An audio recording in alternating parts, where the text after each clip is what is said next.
नमस्कार, मी doctor Bandopadhyay Anirban, पल्मोनॉलॉजिस्ट, Surabhi hospital, Nashik.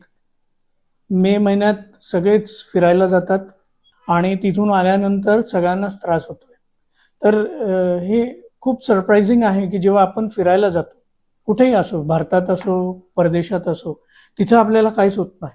तिथं आपण खूप सुखरूप असतो आणि परत आल्यानंतर इन्फेक्शन्स जाणवतात, सर्दी, ताप, खोकला या गोष्टी जाणवतात. याचं कारण काय आहे? कारण आपण जेव्हा कुठेतरी फिरायला जातो, आपण खूप हॅपी असतो.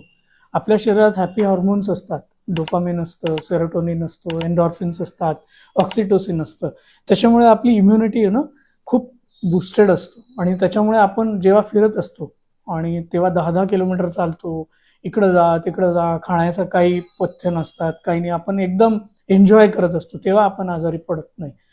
आणि त्याच्यामुळे माझं आव्हान तुम्हाला तेच राहील की तुम्ही कुठं फिरायला गेले, परत आले, तर आपली जी हॅपीनेस ॲक्टिव्हिटीज होते ते कमी नका करू. तुम्ही तेच हॅपीनेस, तोच तो वेग होता एक्साइटमेंटची, ते तुम्ही कंटिन्यू करा. तुम्ही आल्यानंतर तुमचे एक्सरसाइजेस कंटिन्यू करा. तुमचे जे पण हॅपीनेसची जी लेवल होती ती मेंटेन करा. तर तुम्हाला डेफिनेटली काय प्रॉब्लेम येणार नाही आणि तुम्ही एकदम हेल्दी राहणार. Thank you very much.